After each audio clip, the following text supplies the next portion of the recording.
ನಮಸ್ಕಾರ. ಹೇಗಿದ್ದೀರಿ ಎಲ್ಲರೂ ಕರ್ನಾಟಕದವರೇ? ಸೊ ಇದರಲ್ಲಿ ನಾವು ವಾಯ್ಸ್ ರಿಲೇಟೆಡ್ ಟಾಪಿಕ್ನ ನಾವು ಇವತ್ತು ಅರ್ಥ ಮಾಡ್ಕೊಳ್ಳೋಣ. ಇದಕ್ಕೆ ಸ್ಪೀಚ್ ಥೆರಪಿ ಅಂತ ಕರೀತಾರೆ, ಲೋಗೋಪೆಡಿ ಅಂತಲೂ ಕರೀತಾರೆ. ಸೊ ಇದು ಎರಡು ವಿಚಾರ ನೀವೆಲ್ಲ ಇಂಟರ್ನೆಟಲ್ಲೂ ಚೆಕ್ ಮಾಡ್ಬೋದು, ಡಾಕ್ಟರ್ಸ್ ಹತ್ರನೂ ಕೇಳ್ಕೊಂಡು ತಿಳ್ಕೊಬೋದು. ಸೊ ಈ ವಿಚಾರ ತಮ್ಮ ಮುಂದೆ ನಾನು ತೊಗೊಂಬರ್ತಾಯಿದ್ದೀನಿ.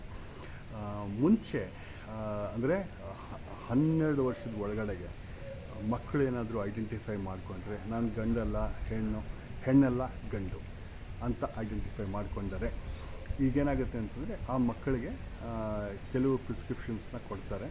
ಸೈಕ್ಯಾಟ್ರಿಸ್ಟು ಅದನ್ನು ಅಡ್ವೈಸ್ ಮಾಡಿ ಮಿನಿಮಲ್ ಥೆರಪೀಸ್ ಶುರು ಮಾಡಿಸ್ತಾರೆ. ಅವಾಗೇನಾಗುತ್ತೆ, ಈ ವಾಯ್ಸ್ ಒಡೆಯೋದು ಅಂತ ಕರೀತಾರಲ್ಲ, ಅದು ನಿಂತ್ಕೊಳ್ಳುತ್ತೆ ತಕ್ಕ ಮಟ್ಟಿಗೆ. ಅದನ್ನು 18 ವರ್ಷದವರೆಗೂ ನಿಲ್ಲಿಸ್ತಾರೆ. ನಿಲ್ಲಿಸಿದಾದಮೇಲೆ ಏನಾಗುತ್ತೆ ಅಂತಂದರೆ ಅವರಿಗೆ ಹಾರ್ಮೋನ್ ರಿಪ್ಲೇಸ್ಮೆಂಟ್ ಥೆರಪಿ ಶುರು ಮಾಡ್ತಾರೆ. ಸೊ ಇದು ರೆಗ್ಯುಲರ್ ಪ್ರೊಸೀಜರ್, ಮಾರ್ಕೆಟ್ ಸ್ಟ್ಯಾಂಡರ್ಡ್. ನಿಮಗೆ ಎಲ್ಲರಿಗೂ ಕುತೂಹಲ ಇರ್ಬೋದು, ಯಾಕಪ್ಪ ಈ ಮನುಷ್ಯರ ಕುಲಕ್ಕೆ ಇದು ಬರುತ್ತೆ, ಗಂಡು ಹೆಣ್ಣು ಗಂಡಾಗೋದಂತೆ, ಗಂಡು ಹೆಣ್ಣಾಗೋದಂತೆ, ಇದು ಹೆಂಗೆ? ತಿಳಿದಿರಲಿ, ಇದು ನಮಗೆ ಮಾತ್ರ ಬರೋದಲ್ಲ, ಇದು ಮರಗಳಿಗೂ ಬರುತ್ತೆ.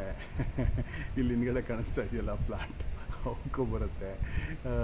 ಆಮೇಲೆ ಈ ಜಲಚರಗಳಿಗೂ ಬರುತ್ತೆ, ಪ್ರಾಣಿಗಳಿಗೂ ಬರುತ್ತೆ, ಎಲ್ಲದರಲ್ಲೂ ಇದೆ. ಅಷ್ಟು ತಿಳಿದಿರಲಿ ನಿಮಗೆ. ಇದು ಬಹಳ ಇಂಪಾರ್ಟೆಂಟ್ ಟಾಪಿಕ್ಕು. ಇದ್ರ ಬಗ್ಗೆ ನಾನು ಅಂಡರ್ಸ್ಟ್ಯಾಂಡಿಂಗ್ ಜೆಂಡರ್ಸ್ ಅಂತಲೇ ಒಂದು ಪುಸ್ತಕ ಬರ್ತಿದ್ದೀನಿ. ಇದು ಇನ್ನೊಂದು ಸ್ವಲ್ಪ ಹೇಳಬೇಕು ಅಂತಂದರೆ, ನಮ್ಮ ದೇವರುಗಳು ಬ್ರಹ್ಮ ಆಗ್ಬೋದು, ಅಯ್ಯಪ್ಪ ಆಗ್ಬೋದು, ಅಥವಾ ಭಾಳಷ್ಟು ರೂಪಗಳಾಗ್ಬೋದು, ಇದನ್ನು ದೊಡ್ಡದಾಗಿ ಒಂದು ಪುಸ್ತಕನೇ ಬರ್ತೀನಿ ತಮ್ಮ ಮುಂದೆ. ಅದನ್ನು ತೊಗೊಂಬರ್ತಾಯಿದ್ದೀನಿ. ಡಾಕ್ಟರ್ ಲತಾ ಅಗರ್ವಾಲ್ ಅಂತ ಇದ್ದಾರೆ, ಅವರು ಮಧ್ಯಪ್ರದೇಶದಲ್ಲಿದ್ದಾರೆ. ಆಮೇಲೆ ಇನ್ನೊಬ್ಬರು ಡಾಕ್ಟರ್ ರಾಜುಲ್ ತಿವಾರಿ ಅಂಥೇಳಿ, ಅವರು ಡೆಲ್ಲಿನಲ್ಲಿದ್ದಾರೆ. ಅವರು ಇಂಗ್ಲೀಷ್ನಲ್ಲಿ ನನ್ನ ಪುಸ್ತಕನ ಅನುವಾದ ಮಾಡ್ತಿದ್ದಾರೆ. ಇಲ್ಲಿ ಕನ್ನಡದಲ್ಲಿ ಇನ್ನೂ ಸದ್ಯಕ್ಕೆ ಹುಡುಕಿಲ್ಲ. ನನ್ನ ಟೀಮ್ಗೂ ಹೇಳಿದ್ದೀನಿ, ಇಲ್ಲಿ ಒಳ್ಳೆಯ ಒಂದು ಲೆಕ್ಕದಲ್ಲಿದ್ದರೆ ನನಗೆ ಪರಿಚಯ ಮಾಡಿಸ್ಕೊಡಿ, ನಾನು ಮಾಡ್ತೀನಿ ಅಂತ. ಈ ಡೀಟೇಲ್ಸನ್ನೆಲ್ಲ ಅವರಿಗೆಲ್ಲ ಕೊಟ್ಟು ಅದನ್ನು ವ್ಯವಸ್ಥೆ ಮಾಡಿ ಕೆಲಸ ಮಾಡ್ತಿದ್ದೀವಿ ಇದ್ರ ಬಗ್ಗೆ. ಸೊ ಈ ವಾಯ್ಸ್ ಅನ್ನೋಂಥದ್ದು ಬಂದರೆ, ಈಗ ವಾಯ್ಸ್ ನೋಡಿ, ಇದು ಈ ಒಂದು ಪಾರ್ಟು ಮೇಲ್ಗೆ ಜಾಸ್ತಿ ಇರುತ್ತೆ ನಾರ್ಮಲಿ. ಈಗ ನನಗೆ ಅದನ್ನೇನು ಮಾಡ್ತಾರೆ ಅಂದರೆ, ಗಂಡು ಹೆಣ್ಣಾದಾಗ ಆಪ್ರೇಷನ್ ಮಾಡಿ ಅದನ್ನು ಕಡಿಮೆ ಮಾಡಿಸ್ತಾರೆ. ನಾನು ಯಾವ ಆಪ್ರೇಷನ್ ಮಾಡಲಿಲ್ಲ, ಯಾಕಂದರೆ ನನಗೆ ಹುಟ್ಟಿನಿಂದನೇ ಹಿಂಗಿದೆ. ಆಮೇಲೆ ಜಾಲೈನ್, ಇದು ಅಷ್ಟೇ ಫೆಮಿನೈನ್ ರೀಜನಲ್ಲೇ ಇದೆ. ಇದನ್ನು ಕಣ್ಣು ಆರ್ಕಿಟೆಕ್ಚರ್ ಮೋಸ್ಟ್ಲಿ ಎಲ್ಲ ಫೆಮಿನಿಟಿನಲ್ಲೇ ಇತ್ತು ಮುಂಚಿಂದನೂ. ಸೊ ಹಾಗಾಗಿ ಅದು ಕಂಟಿನ್ಯೂಯೇಷನ್ ಆಗಿದೆ ನನಗೆ ಯಾವ ಸರ್ಜರಿನೂ ಮಾಡಿಸ್ಕೊಂಡಿಲ್ಲ, ನಾನು ಮಾಡಿಸೋದಿಲ್ಲ ನನಗೆ. ಆಮೇಲೆ ಈ ಮುಂಚೆನೇ ಹೇಳ್ದಂಗೆ ಏನೇ ಸರ್ಜರಿ ಮಾಡಿಸ್ಬೇಕಂತಂದ್ರೂ ನಿಮಗೆ ಡಾಕ್ಟರ್ದು ಸರ್ಟಿಫಿಕೇಟ್ ಬೇಕಾಗಿರುತ್ತೆ, ಅಪ್ರೂವಲ್ಸ್ ಬೇಕಾಗಿರುತ್ತೆ. ಸೊ ಈ ವಾಯ್ಸ್ ಥೆರಪಿ ಇದು ಯಾಕಪ್ಪ ಇದು ಹಿಂಗಿದೆ ಅಂತಂದರೆ, ನಾನು 45ನೇ ವರ್ಷದಲ್ಲಿ ನಾನು ಚೇಂಜ್ ಮಾಡಿದ್ದು. 45ನೇ ವರ್ಷದಲ್ಲಿ ನಾನು ಚೇಂಜ್ ಮಾಡಿದಾಗ ಇಲ್ಲಿ ನಿಮಗೆ ಲ್ಯಾರಿಂತ್ ಅಂತ ಬರುತ್ತೆ ಮೇಲ್ಗಡೆಗೆ, ಈ ಒಂದು ಸಣ್ಣ ವಾಯ್ಸ್ ಕೆನಾಲ್, ಅದು ಹಿಂಗೆ ಮೇಲ್ಗಡೆ ನಾಲ್ಗೆ ಕಿರ್ನಾಲ್ಗೆ ಸ್ವಲ್ಪ. ಸೊ ಅದೇನಾಗುತ್ತೆ ಅಂತಂದರೆ, ನಿಮಗೆ ಅದು ಹೆಂಗಸರಲ್ಲಿ ಸಣ್ಣದಿರುತ್ತೆ, ಫುಲ್ಲಾಗಿ ಓಪನ್ ಆಗಿರಲ್ಲ. ಗಂಡಸರಲ್ಲಿ ಓಪನ್ ಆಗಿರುತ್ತೆ ನಿಮಗೆ. ಅದೇನಾಗುತ್ತೆ ಅಂತಂದರೆ, ಈ 45ನೇ ವರ್ಷದಾದಮೇಲೆ ನಾವು ಅಲ್ಲಿಗೆ ಬಂದಾಗ ಅದು ಅದು ಓಪನ್ ಆಗೋಗಿರೋದು ಹಾಗೆ ಇರುತ್ತೆ. ಅದನ್ನು ನಾವು ಮುಚ್ಚಬೇಕು ಅಂತಂದರೆ ಇದಕ್ಕೆ ಒಂದು ಲೇಸರ್ ಆಪ್ರೇಷನ್ ಆಗಿ ಸ್ಟಿಚಸ್ ಮಾಡಿ ಅದನ್ನು ಮತ್ತೆ ರೀಕನ್ಸ್ಟ್ರಕ್ಟ್ ಮಾಡ್ತಾರೆ. ಆವಾಗ ಅಂತ ಮಾತಾಡ್ಬೋದು.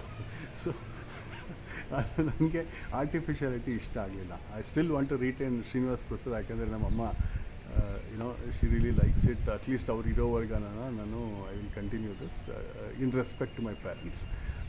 ಇದೊಂದು ವಿಚಾರ ತಮ್ಮ ಮುಂದೆ ಹೇಳ್ತೀನಿ. ಯಾಕಂದರೆ ನನಗೆ ಇದು ಮಾಡಿದರೆ 8 ವಾರ ರೆಸ್ಟ್ ಕೊಡಬೇಕು ಆಪ್ರೇಷನ್ ಮಾಡಿದ್ರೆ. ಸೊ ಸದ್ಯಕ್ಕೆ ನನಗೆ 8 ವಾರ ಇಲ್ಲ.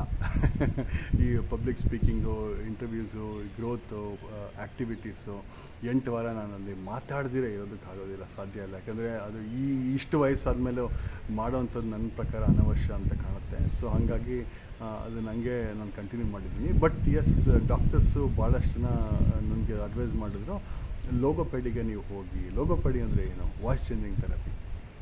ಅಂದರೆ ಇವಾಗ ನೀವು ಈ ಲ್ಯಾರಿಂತ್ ಅಂತ ಹೇಳಿದ್ನಲ್ಲ, ಇದನ್ನು ಮೇಲಕ್ಕೆ ಹೋಗುತ್ತೆ. ಸೊ ನಾನು ಅದನ್ನೇ ಕಂಟಿನ್ಯೂ ಮಾಡಿದ್ರೆ ನನಗೆ ಅದು ಆರ್ಟಿಫಿಷಿಯಾಲಿಟಿ ಅಂತ ಅನ್ನಿಸ್ತು. But still I can produce that female voice. ನನಗದು ಸದ್ಯಕ್ಕೆ ಬೇಡ. ಸೊ ಹಂಗಾಗಿ ಎಷ್ಟೋ ಜನ ನೋಡಿದ್ದೀರ ನೀವು, ವಾಯ್ಸ್ ಥೆರಪಿ ತಗೊಳ್ದಿರಾ ಅಥವಾ ಅದನ್ನು ಚೇಂಜ್ ಮಾಡಿದರೆ ಆಲ್ರೆಡಿ ಅವರು ವಾಯ್ಸನ್ನು ಚೇಂಜ್ ಮಾಡ್ಕೊಂಡಿದ್ದಾರೆ. ಅವರು ಅದನ್ನು ಹೊರಗೆ ಪ್ರಾಕ್ಟೀಸ್ ಮಾಡಿದ್ದಾರೆ, ಬೇರೆಯವ್ರ ಹತ್ರ ಕಲ್ತ್ಕೊಂಡಿದ್ದಾರೆ. ಸೊ ಇದು ರೆಗ್ಯುಲರ್ ಪ್ರಾಸೆಸ್. ಇಲ್ಲ ಆಪ್ರೇಷನ್ ಮಾಡಿಸ್ಕೊಂಡ್ಬಿಡ್ತಾರೆ, ಅದಕ್ಕೂ ಒಂದು ಸಪೋರ್ಟ್ ಇದೆ, ಡಾಕ್ಟರ್ಸ್ ಎಲ್ಲ ನಿಂತ್ಕೋತಾರೆ, ಅದಕ್ಕೆ ಮಾಡಿಸ್ತಾರೆ. ಸೊ ಹಾಗಾಗಿ ನನಗೆ ಅದ್ರ ಬಗ್ಗೆ ಚಿಂತೆ ಇಲ್ಲ. ಸೊ ಈ ವಿಚಾರ ಮುಂದೆ ಇಟ್ಟೆ. ಇದೊಂದು ಸಣ್ಣ ವಿಚಾರ, ಇದಕ್ಕೆ ಒಂದಷ್ಟು ಎಕ್ಸಸೈಸಸ್ಸು ಪ್ರಾಕ್ಟೀಸಸ್ ಎಲ್ಲ ಇರುತ್ತೆ. ಇದಕ್ಕೂ ಅಷ್ಟೇ ವೊವೆಲ್ಸ್ ಎಲ್ಲ ಹೇಳ್ಕೊಡ್ತಾರೆ, A E I O I E O ಇದೆಲ್ಲ ಇರುತ್ತೆ. ಸೊ ಇದೆಲ್ಲ ಮಾಡಿ ಸೊ ಎಲ್ಲ ಚೇಂಜ್ ಆಗ್ತಾ ಬರುತ್ತೆ. ಸೊ ಈ ಥರ ಸೊ ಇದನ್ನು ಒಂದು ಹೇಳ್ತಾ ಬರ್ತಾ ಇರ್ತಾರೆ. ನನ್ನ ಮಗಳು ನನಗೆ ಒಂದಿನ ರೇಗಿಸ್ಬಿಟ್ಟು ಅವತ್ತಿಂದ ನಾನು ನಿಲ್ಲಿಸ್ಬಿಟ್ಟೆ, ಇದು ಹೋಗಲೇ ಇಲ್ಲ ನನಗೆ. Daddy you look like a dead dog ಅಂತ, ಡೈಯಿಂಗ್ ಡಾಗ್ ಅಂತ ಹೇಳಿದ್ದು. ಆವತ್ತಿಂದ ನನಗೆ ಇದು ಬೇಡ, ನಾನು ಯಾತಕ್ಕೆ ರಿಯಾಲಿಟಿನಲ್ಲಿ ಜನರ ಮುಂದೆ ನಿಂತ್ಕೋಬಾರ್ದು, ನನಗೆ ಬೇಡವೇ ಬೇಡ ಇದು. ನನಗೆ ಬೇರೆ ಎಲ್ಲ ನಾನು ಐಮ್ ಫೈನ್. ಮ್ಯಾನರಿಸಮು ಅಷ್ಟೇ.